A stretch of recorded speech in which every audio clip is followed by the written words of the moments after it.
महादेवी वर्मा का जीवन परिचय। आज के नारी उत्थान के युग में महादेवी जी ने न केवल साहित्य सृजन के माध्यम से अपितु नारी कल्याण संबंधी अनेकों संस्थानों को जन्म एवं प्राश्रय देकर इस दिशा में महत्वपूर्ण योगदान किया है। प्रयाग महिला विद्यापीठ इसका ज्वलंत प्रमाण है। महादेवी जी जहाँ एक श्रेष्ठ कवयित्री थीं, वहाँ मौलिक गद्यकार भी। जीवन वृत्त। महादेवी जी का जन्म फर्रुखाबाद में सन 1906 ईस्वी में हुआ था। इनके पिता श्री गोविंद प्रसाद वर्मा इंदौर के डेली कॉलेज में प्रोफेसर थे। महादेवी जी की प्रारंभिक शिक्षा यहीं से हुई। माता हेमा रानी एवं भक्त एवं विदुषी महिला थीं। उनकी भक्ति भाव का प्रभाव महादेवी पर पड़ा। छठी कक्षा तक शिक्षा प्राप्त करने के पश्चात 9 वर्ष की अल्प आयु में ही इनका विवाह बरेली के डॉक्टर स्वरूप नारायण वर्मा से हो गया था। फलस्वरूप शिक्षा क्रम बीच में ही टूट गया। 4-5 वर्ष पश्चात 1920 में प्रयाग में मिडिल पास किया। इसके 4 वर्ष बाद इन्होंने हाई स्कूल की परीक्षा पास की। 1926 ईस्वी में दर्शन विषय लेकर इन्होंने बीए परीक्षा उत्तीर्ण की। इसके पश्चात प्रयाग विश्वविद्यालय से संस्कृत में एमए परीक्षा पास किया। महादेवी जी मिडिल से लेकर एमए तक सतत प्रथम श्रेणी से ही पास होती रही। मिडिल और हाई स्कूल में तो उनका सर्वप्रथम स्थान रहा। एमए करने के बाद महादेवी जी प्रयाग महिला विद्यापीठ में प्रधानाचार्य के पद पर नियुक्त हुई। कुछ दिनों तक हिंदी की नारी पत्रिका चांद की भी इन्होंने संपादन किया। अपनी साहित्यिक एवं सामाजिक सेवाओं का कारण ये उत्तर प्रदेश विधान परिषद की सदस्यता भी मनोनीत हो गई थी। सन 1987 में इनका स्वर्गवास हो गया। काव्यकार के रूप में रचनाएं।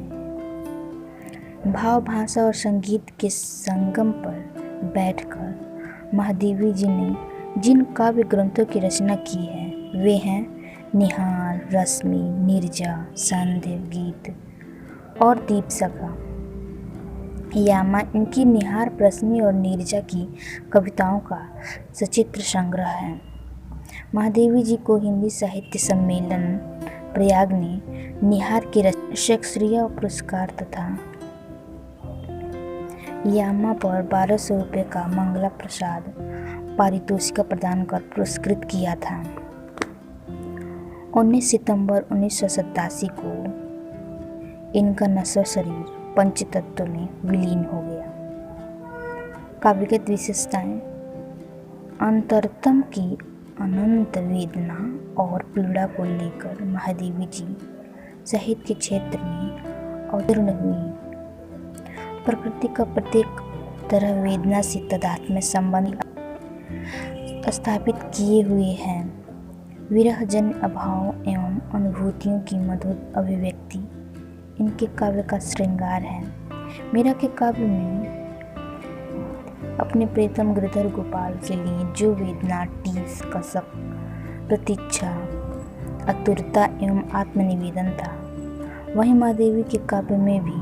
परंतु महादेवी के प्रियतम अज्ञात हैं। मीरा का अलौकिक प्रेम था और महादेवी जी का लौकिक। महादेवी जी की रहस्यवादी शैली उनकी वेदनापूर्ण अभिव्यक्तियों का सुंदर एवं मधुर आवरण है। कुछ उदाहरण द्रष्टव्य हैं। प्रीतम के मिलने के लिए करुणातुर प्रार्थना का नारी सुलभ चित्र है। यदि तुम आ जाते एक बार, कितने करुणा कितने संदेश, पथ में बिछ जाते बन पराग, गाता प्राणों का तारता, अनुराग भरा उन्माद राग, आंसू लेते हुए पद पर पखार। प्रीतम के बिना रात में नींद कैसी, रात भर की प्रतीक्षा द्रष्टव्य है। पथ देख बिता दी रैन, मैं प्रियम पहचानी नहीं। फिर उन्होंने भाषा महादेवी जी की प्रारंभिक रचनाएं ब्रज भाषा में होती थीं। खड़ी बोली में पदार्पण किया। इनकी खड़ी बोली शुद्ध, परिष्कृत एवं परिमार्जित है। संस्कृत के तत्सम शब्दों का प्राधान्य है। कोमल कांत पदावली से युक्त इनकी भाषा माधुर्य से ओतप्रोत है। भाषा के अनुसार भाषा में भी बहुत पादकता है। भाषा के विषय में आचार्य शुक्ल का मत। गीता लिखने की शैली में जैसी सफलता महादेवी जी को हुई वैसी और किसी को नहीं। न तो भाषा का ऐसा स्निग्ध प्रवाह और कहीं मिलता है और न हृदय की भावभंगिमा जगह जगह ऐसी ढली हुई है और अनूठी व्यंजना से भरी हुई पदावली मिलती है कि हृदय खिल उठता है। शैली। महादेवी जी की शैली गीत लक्षणा अथवा व्यंजन के प्रयोग ने शैली में अस्पष्टता उत्पन्न कर दी है। रस, छंद तथा अलंकार। महादेवी जी का काव्य वियोग श्रृंगार का काव्य है। करुण रस भी कहीं कहीं मिल जाता है। छंद योजना में महादेवी जी ने केवल आधुनिक पद को ही अपनाया है जिसे गीत कहते हैं। अलंकारों की दृष्टि से रूपक तथा से अप्रस्तुत का बोध कराने वाले समसूक्ति आदि अलंकारों के विधानों में होती है।